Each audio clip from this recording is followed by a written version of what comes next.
Hello and welcome on YouTube channel of Lalbagh Girls. Myself Kirti and आज मैं class 7th की science start करने वाली हूँ।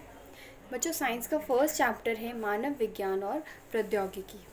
मानव विज्ञान और प्रौद्योगिकी से ये मतलब है कि मानव ने विज्ञान और प्रौद्योगिकी ने मानव जीवन पे कितना प्रभाव डाला है, इसके बारे में आज इस चैप्टर में हम लोग पढ़ेंगे।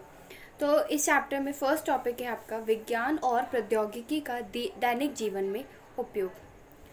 हमारे दैनिक आवश्यकताओं की पूर्ति करने में वैज्ञानिक आविष्कारों का बहुत ही ज़्यादा महत्वपूर्ण योगदान है, क्योंकि बहुत सारे आविष्कार हमारे दैनिक जीवन पर बहुत असर डालते हैं। उन आविष्कारों की मदद से ही मानव जीवन जो है वो सरल आपका तेज हो पाया है। आपके दैनिक जीवन में बहुत सारे परिवर्तन देखने को मिले, चाहे आप विज्ञान ने बहुत सारे क्षेत्रों में भी काम कर रहे हैं, चाहे आपका यातायात के क्षेत्र हो या फिर संचार के क्षेत्र हो, चिकित्सा के क्षेत्र में, जनसंचार के क्षेत्र में या फिर कृषि के क्षेत्र में, हर क्षेत्र में विज्ञान ने बहुत ही ज़्यादा प्रभाव डाला है। तो आज हम लोग इसी के बारे में ही पढ़ेंगे। बच्चों, विज्ञान के बारे में आप लोग बहुत अच्छे से जानते हैं। प्रौद्योगिकी क्या होता है? प्रौद्योगिकी का मतलब होता है विज्ञान के नियमों एवं सिद्धांतों का उपयोग करके उनका मानव हित में संसाधनों का निर्माण ही प्रौद्योगिकी कहलाता है।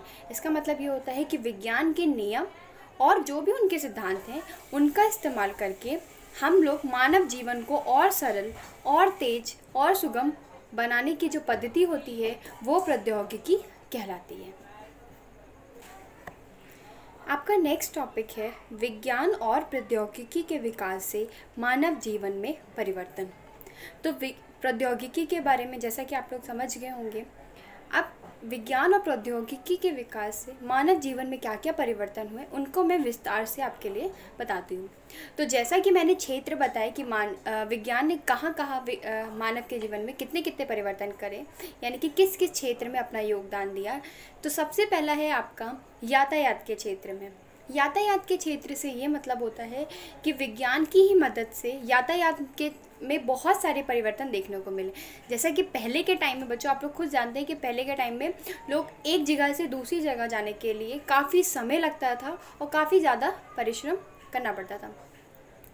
लेकिन आज के टाइम में हम लोग को कहीं पे भी जाना हो, बहुत ही आसानी से हम लोग एक जगह से दूसरी जगह पहुंच सकते हैं। आज के टाइम में हम लोग के पास बहुत सारे मोटर व्हीकल्स आ गए हैं, कार है, बसेस हैं, ट्रेन है और प्लेन की सुविधा है, जिसकी मदद से हम लोग किसी भी शहर, किसी भी राज्य या फिर किसी भी देश में आसानी से कम समय में पहुंच सकते हैं। इसके बाद है विज्ञान ने चिकित्सा के क्षेत्र में भी बहुत सारे काम करे हैं। जैसा कि पहले के टाइम में क्या होता था, लोग अगर कोई बीमार भी पड़ जाता था तो उस टाइम पे लोग घरेलू उपचार करके उस बीमारी से निपटते थे। लेकिन आज के टाइम में हमारे पास वेल एजुकेटेड और बहुत ही सीनियर डॉक्टर्स आ गए हैं और इसके साथ साथ उनके पास बहुत सारी ऐसी मशीन्स हैं जिनका इस्तेमाल करके वो मानव की बहुत ही माइनर सी, बहुत ही सूक्ष्म बीमारियों को भी वो आसानी से डिटेक्ट कर पाते हैं, यानी कि उनको जान पाते हैं। हमारे पास एक्सरे मशीन है, अल्ट्रासाउंड मशीन है, स्कैनर है, जिसकी मदद से हम लोग मस्तिष्क के अंदर का। इसी तरीके से आपके पास आजकल एंडोस्कोपिक मशीन है, जिसकी मदद से हम लोग शरीर के अंदर के भागों की भी जांच आसानी से कर सकते हैं। इस तरह विज्ञान ने चिकित्सा के क्षेत्र में भी बहुत बड़ा योगदान दिया है। अब इसके बाद आता है जनसंचार। जनसंचार क्या होता है कि पहले के टाइम में लोग अपने बातों को कहने के लिए पत्र की मदद लेते थे या फिर कोई प्रशिक्षित कबूतरों का इस्तेमाल करते थे, जिससे कि एक जगह से दूसरी जगह संदेश पहुंचाए जाते थे। लेकिन आज हमारे पास मोबाइल फ़ोन और टेलीफोन की मदद से हम लोग बहुत ही कम समय में किसी से कहीं पे भी बात कर सकते हैं। साथ ही साथ अब तो हम लोग वीडियो कॉल्स के थ्रू भी मोबाइल पे एक दूसरे को देख भी सकते हैं। तो बच्चों, विज्ञान ने बहुत ही ज़्यादा काम करे हैं।